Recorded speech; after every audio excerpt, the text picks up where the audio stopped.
जो आईपीएल का ऑक्शन है ये एक मिनी ऑक्शन है, लेकिन सिद्धार्थ इस ऑक्शन ने सभी को चौंका दिया।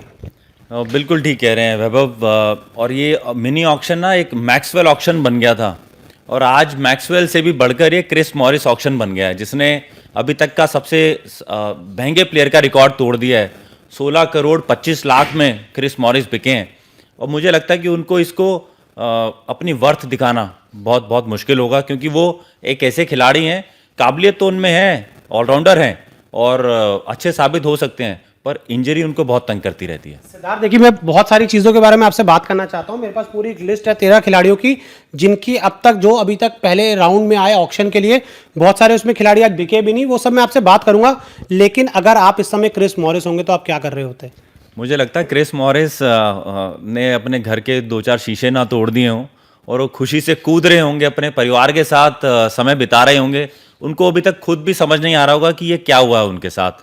ऐसा ना ही उन्होंने सोचा होगा, ना ही किसी आईपीएल टीम ने सोचा होगा कि वो इतने महंगे बिकने वाले हैं आज। और सिद्धार्थ, अगर हम बात करें, क्रिस मॉरिस दक्षिण अफ्रीका से आते हैं, और अगर दक्षिण अफ्रीका के मैं क्रिकेट की बात करूं तो बहुत ज़्यादा अच्छी कंडीशन में नहीं है, हमने देखा जिस तरीके से। और 4 टीमें थी जिन्होंने बोली लगाई क्रिस मॉरिस के ऊपर: RCB, Mumbai Indian, Rajasthan royal, Kings 11 Punjab. मतलब मुझे लग रहा है कि काफ़ी टीमों को इस खिलाड़ी की ज़रूरत थी।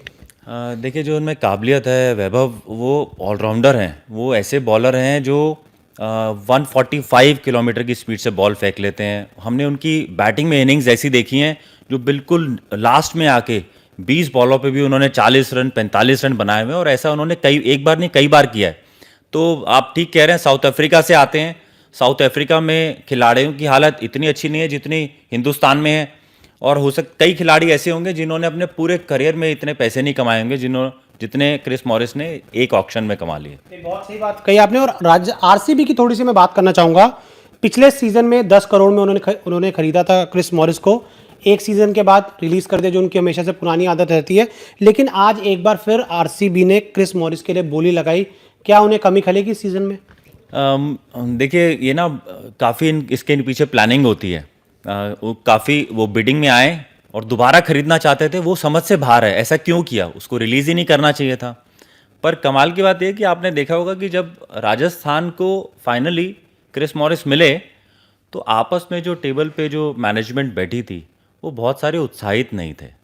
वो इतने इतने खुश नहीं थे, शायद इसलिए कि उनको बहुत महंगा खिलाड़ी मिला है, और उसकी वजह से उनकी जो जो पैसे थे वो ख़त्म हो गए, और अब पता नहीं वो कितने और प्लेयर खरीद पाएंगे। देखिए, सिर्फ 17 करोड़ इस समय बचे हैं राजस्थान रॉयल्स के पास। और मैं जिस तरीके से, बहुत अच्छी बात सिद्धार्थ ने मैं यहाँ बताई कि जो राजस्थान रॉयल्स का जो खेमा था, ऑक्शन उन्होंने जरूर की, लगातार वो बोली लगाए जा रहे थे, लेकिन इससे पहले भी कई बार हमने देखा है राजस्थान रॉयल्स की तरफ से गलत ऑक्शन की गई है। आपने एक बार एक सीजन में जयदेव उनतकट को 11-12 करोड़ में खरीद लिया था, कुछ परफॉर्मेंस वो नहीं कर पाए थे। और क्रिस मॉरिस एक ऐसे खिलाड़ी हैं जो चोटिल बहुत ज्यादा होते हैं। चलिए ठीक है, क्रिस मॉरिस से हम आगे बढ़ते हैं। अब जिस तरीके से शुरुआत में सिद्धार्थ ने हमें कहा था कि मैक्सवेल ऑक्शन बनता जा रहा है, 14 करोड़ 25 लाख आरसीबी। बड़ा मुश्किल है। मैं अगर इस सेटअप में हूँ तो मैं शायद इस खिलाड़ी के लिए इतने पैसे खर्च नहीं करूँगा, क्योंकि वो ना, उनका नाम तो बहुत है दुनिया में, और वो ऑस्ट्रेलिया के लिए परफॉर्म अच्छा करते हैं, वो बिग बैश में बहुत अच्छा परफॉर्म करते हैं। पर अगर हम सिर्फ आईपीएल की बात करें तो आईपीएल में मैक्सवेल की परफॉर्मेंस करीब करीब हमेशा बिलो पार रही है।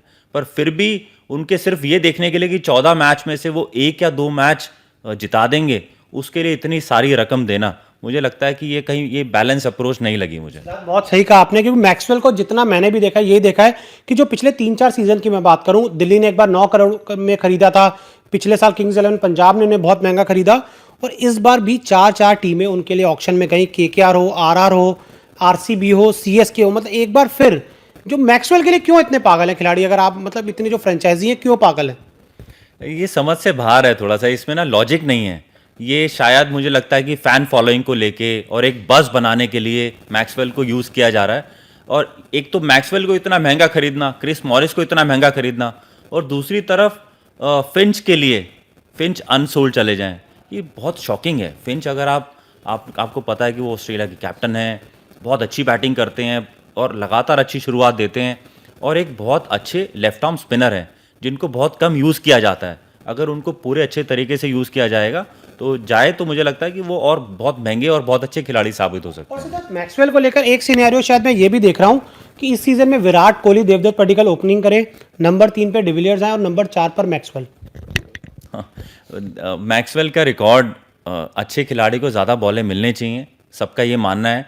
मैक्सवेल को हमने पिछले साल भी और कई सालों में देखा कि उनको ना यूज़ बहुत कम किया गया है, पर जब उनको ज़्यादा बॉलें खेलने को मिलता है तो वो बहुत अच्छा करते भी नहीं हैं। तो मैक्सवेल के लिए ना सही अप्रोच, टीम के पास क्या होनी चाहिए, उनके ऊपर क्या मेंटली वर्क करने की ज़रूरत है, अभी तक कोई बैलेंस अप्रोच आईपीएल में उनके लिए कोई नहीं हो पाई है। चलिए ठीक है, तो ये बात हुई मैक्सवेल की। अब बात करते हैं तीसरे जो अब आज सबसे महंगे खिलाड़ी बिके, वो मोइन अली। चेन्नई सुपर किंग्स ने मोइन अली को 7 करोड़ में खरीदा। वो जो 4-5 छक्के मारे जिनकी हम उस दिन बात कर रहे थे, क्या वही फैक्टर तो नहीं काम कर गया? वो एक था लास्टिंग जो इम्प्रेशन होता है ना, और वो जो बिल्कुल आखिरी पारी जो याद रहती है, उससे ज़रूर आईपीएल की जो टीम्स हैं उनको ये ज़रूर याद रहा होगा कि मोइन अली में कितनी काबिलियत है। पर अगर आप मुझसे मेरा पर्सनल व्यू आप पूछें तो मैं मोइन अली को मैक्सवेल से ऊपर रेट करूँगा, और मुझे लगता है कि वो ज़्यादा मैच जिता सकते हैं अपनी टीम को। देखिए, आज अब तक जो 13 पहले राउंड में खिलाड़ी आए, उनमें से सिर्फ 6 खिलाड़ियों की बोली लगी, और उनमें से ही आपको आईपीएल के इतिहास के में ऑक्शन में अब तक बिकने वाले सबसे महंगे खिलाड़ी बिक चुके हैं। एक बार फिर मैं दर्शकों को बता दूं कि आईपीएल के इतिहास में अगर कोई सबसे महंगा खिलाड़ी है तो वो है हिंदुस्तान के कप्तान विराट कोहली, जिन्हें आरसीबी ने ऑक्शन में तो शुरुआत में बहुत सस्ते में खरीदा था, लेकिन 2-3 साल पहले जब एक नई टीम बनी थी तो आरसीबी ने 17 करोड़ देकर उनको रिटेन किया था। लेकिन ऑक्शन में क्रिस मॉरिस आज तक के सबसे महंगे खिलाड़ी हैं। तो ये 3 खिलाड़ियों की हमने टॉप 3 की बात की। अब बात करते हैं नंबर 4 पे जो सबसे महंगे बिके हैं, शिवम दुबे। 4 करोड़ 40 लाख मिला इस खिलाड़ी को। ऑलराउंडर हैं, पर आपने बहुत कम उनको देखा होगा कि अपनी बॉलिंग से उन्होंने कभी मैच जिताया हो। पर एक ऑलराउंडर की जो कैटेगरी है वो ना एक बहुत, उसमें बहुत दम है, खासकर T20 क्रिकेट में। तो शिवम दुबे के पीछे ऑलराउंडर का टैग तो है, इंडिया के लिए भी खेले हैं, पर बॉलिंग से उन्होंने कोई बहुत ज़्यादा चमत्कार कभी किया नहीं है। और एक आप अगर मैं पॉइंट पे नजर डालूं, देखिए शिवम दुबे को आरआर ने खरीदा, राजस्थान रॉयल्स ने। क्रिस मॉरिस को भी राजस्थान रॉयल्स ने खरीदा। बेन स्टोक्स इनके पास पहले से हैं, राहुल तेवतिया भी हैं। इन्हें कितने ऑलराउंडर और चाहिए? थोड़ा समझ नहीं पा रहा हूँ मैं कि उनकी प्लानिंग क्या है, उनकी स्ट्रैटेजी क्या है। आई एम श्योर कि इतनी बड़ी टीम उनके पास है, हर टीम के पास प्रोफेशनल्स हैं, मैनेजमेंट, और कई दिनों से, और पूरे कई तो 365 दिन इसके ऊपर तैयारी चलती रहती है कि क्या टीम कॉम्बिनेशन खेलेगा। पर आज जो उन्होंने राजस्थान रॉयल्स ने जिस तरह से प्लेयर्स के लिए बिड किया और जो प्लेयर्स उनको मिले हैं, तो मुझे कुछ उसमें बहुत ज़्यादा संतुलन नहीं लगा। अब बात कर लेते हैं 5वें खिलाड़ी की जो बिके हैं, वो है शाकिब अल हसन। और उन्हीं के साथ साथ शाकिब अल हसन को कोलकाता नाइट राइडर्स ने 3 करोड़ 20 लाख में खरीदा है। स्टीवन स्मिथ को खरीदा है दिल्ली कैपिटल्स ने 2 करोड़ 20 लाख में। स्टीवन स्मिथ की थोड़ी सी मैं बात करना चाहूंगा। दिल्ली के पास पहले से बहुत सारे खिलाड़ी हैं, आपको लग रहा है स्टीवन स्मिथ को क्यों लिया? रिकी पॉन्टिंग एक कारण ज़रूर हो सकते हैं, पर एक ऐसा खिलाड़ी जो वर्ल्ड लीडर है, जो कई युवाओं को अपने क्रिकेट से सीख देता है, तो ऐसे खिलाड़ी का टीम सेटअप में रहना बहुत ज़रूरी है। और स्टीवन स्मिथ जैसा खिलाड़ी अगर 2 करोड़ 20 लाख में मिल रहा है, तो ये एक तरह से ये बहुत ही अच्छी बाय है। ये एक तरह से लूट है कि स्टीवन स्मिथ दिल्ली के लिए पास 2 करोड़ 20 लाख में आ गए, तो मुझे लगता है दिल्ली बहुत खुश होगी। और ये हमें दिखा भी ऑक्शन में, जैसे ही स्टीवन स्मिथ दिल्ली के पास गए तो सारे ओनर्स और टीम मैनेजमेंट बहुत खुश थे, और ये हमें क्रिस मॉरिस के टाइम पे नहीं दिखा। बिल्कुल। और जिस तरीके से जो ऑक्शनर की मैं बात करूं, जो ऑक्शनर करते हैं, जो हैमर से लगातार बोली लगाते हैं, देखिए आरसीबी ने बिड किया स्टीवन स्मिथ के लिए 2 करोड़ के लिए, लेकिन वो काफ़ी देर उसको डिले करा। आपको लगा काफ़ी ज़्यादा देर डिले किया? अगर इतने डिले ना होता तो शायद हमें स्टीवन स्मिथ और विराट कोहली एक साथ खेलते हुए नजर आते।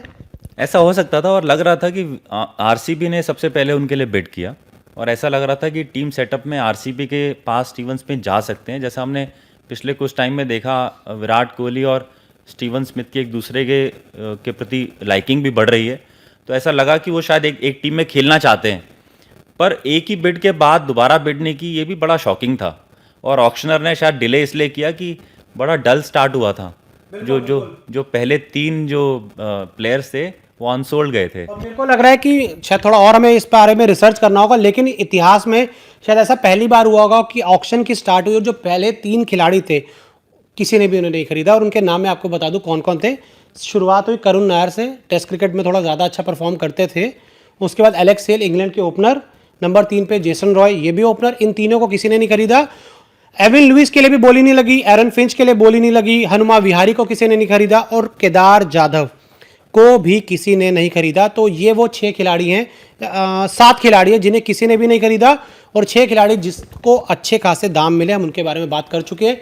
एक छोटा सा ब्रेक हुआ है ऑक्शन में, और हम भी एक छोटा सा ब्रेक ले लेते हैं, क्योंकि उसके बाद एक बार हम फिर जुड़ेंगे, क्योंकि शुरुआत का थोड़ा सा अब हम कहें एक अच्छा मोमेंटम बन गया है। इस पूरी लिस्ट थी जो अभी तक जितने प्लेयर्स ऑक्शन में थे, उनमें से करुण नायर और हनुमा विहारी 2 खिलाड़ी ऐसे थे कि बहुत ज़्यादा जिनको एक्सपेक्टेशंस किसी को भी नहीं होगी कि वो बिड में जाने वाले हैं, क्योंकि ये दोनों खिलाड़ी अपनी टेस्ट क्रिकेट के लिए जाने जाते हैं, ना ही ये T20 ना ही ये वनडे प्लेयर हैं। तो इसके अलावा एलेक्स हेल्स और Jason Roy, Finch, even Kedar Jadhav ये अनसोल्ड गए हैं, तो ये थोड़ा सा शॉकिंग था। चलिए अब इंतजार करते हैं कि जिस तरीके के शौक हमें पहले ही राउंड में मिल चुके हैं, कि आपको इतिहास का सबसे महंगा खिलाड़ी भी मिल गया, कुछ बड़े नाम जिन्हें किसी ने खरीदा नहीं, जिस तरीके से सिद्धार्थ ने मैंने बताया। तो अब देखें आगे क्या होता है, क्योंकि आगे हमारे पास हरभजन सिंह भी रहने वाले हैं, अर्जुन तेंदुलकर भी रहने वाले हैं, मोहम्मद अजहरुद्दीन, और हाँ शाहरुख खान भी रहने वाले हैं। वो ओनर नहीं, एक खिलाड़ी है शाहरुख खान, इस बार वो भी रहने वाले हैं। और एक अच्छी बात हमें देखने को मिली कि आज पहली बार जो शाहरुख खान के बेटे हैं, आज हमें वो भी नजर आए। हाँ, नई पीढ़ी भी अब बच्चे बड़े हो गए हैं, तो वो टीम में पूरा अपनी भागीदारी दिखा रहे हैं। तो जैसे शाहरुख के बेटे आज हमें स्क्रीन पे देखे, तो कई लोगों की आशा है कि सचिन के बेटे भी बिड में ज़रूर आएँ और किसी टीम के लिए खेलें। सबकी निगाहें आज अर्जुन तेंदुलकर पे भी रहने वाली हैं। तो हम भी एक छोटा सा ब्रेक लेते हैं। जैसे ही ऑक्शन स्टार्ट होगा हम भी ऑक्शन देखेंगे, आप भी ऑक्शन देखिए, और जैसे ही ऑक्शन का एक और ब्रेक होगा हम आपके साथ एक बार फिर जुड़ेंगे, और सिद्धार्थ भी हमारे साथ रहेंगे।